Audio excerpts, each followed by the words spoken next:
Oke guys, konflik di Timur Tengah itu mengakibatkan harga minyak dunia naik. Bahkan harga bahan baku, semua harga itu sekarang naik guys.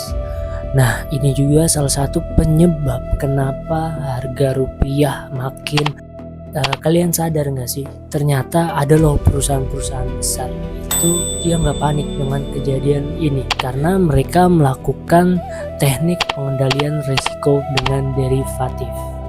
Oke, apa itu teknik pengendalian risiko dengan derivatif? Nah, derivatif itu adalah alat atau kontrak keuangan yang digunakan untuk mengurangi risiko kerugian akibat perubahan harga, kurs mata uang, atau suku bunga di masa depan. Sederhananya gini teman-teman, derivatif digunakan agar perusahaan atau investor tidak terlalu khawatir dengan ketidakpastian yang akan terjadi.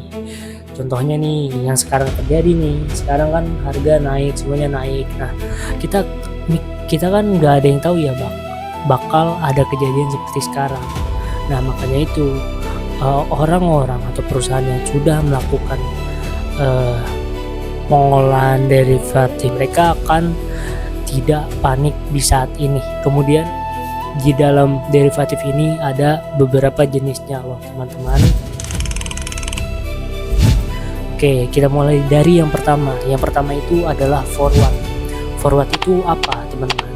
Forward adalah kesepakatan antara dua pihak untuk melakukan transaksi di masa depan dengan harga yang sudah ditentukan sekarang. Misalkan gini nih teman-teman, kita sudah janji nih, misalkan Anda punya perusahaan, saya punya perusahaan nih, kita udah janji nih, sepakat bahwa oke, gua akan beli barang lu cuman di tahun depan, gimana? Cuman dengan harga yang sekarang. Nah, kalau misalkan kita sepakat, itu yang dinamakan forward teman-teman. Nah, kemudian langsung aja ke futures. Nah, futures sebenarnya hampir sama seperti forward, tetapi dilakukan melalui bursa resmi sehingga aman. Nah, kemudian yang ketiga adalah swap. Swap adalah pertukaran kewajiban keuangan antara dua pihak. Nah, contohnya sebuah perusahaan memiliki pinjaman dengan bunga yang bisa naik turun. Perusahaan ini takut bunganya naik nanti. Nah, kemudian perusahaan itu membuat perjanjian dengan pihak lain untuk menukar bunga mengambang menjadi bunga tetap, begitu. Kan bunga tuh kadang mengikuti suku bunga, ada juga yang mengikuti bunga yang flat, begitu. Nah, dengan begitu biaya pinjamannya menjadi lebih pasti.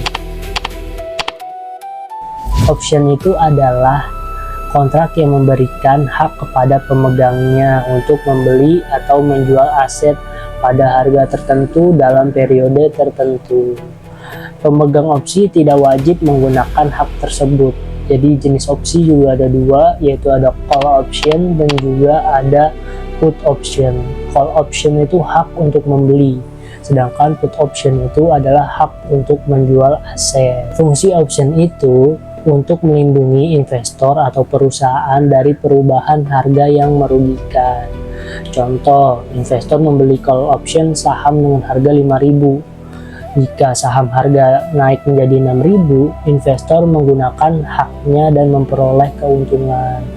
Nah, jika saham turun menjadi 4.000, investor tidak menggunakan opsi tersebut dan hanya kehilangan premi yang telah dibayarkan.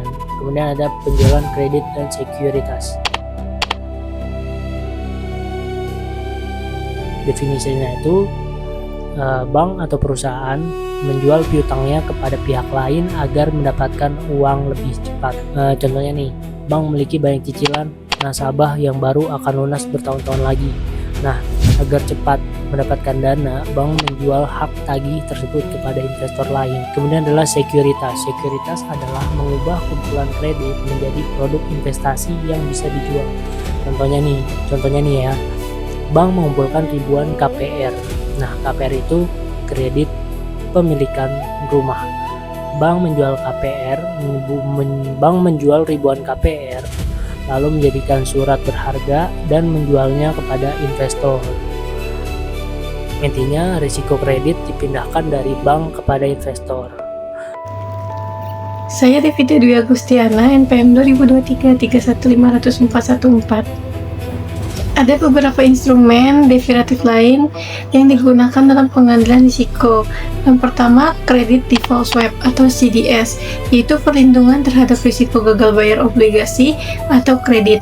Yang kedua ada warrants, yaitu hak membeli saham pada harga tertentu di masa depan.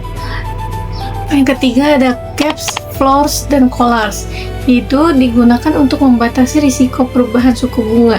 Yang keempat ada commodity derivative, yaitu kontrak derivatif berbasis komoditas seperti emas, minyak, gandum, dan kopi. Selanjutnya ada study case dari PT Unilever Indonesia.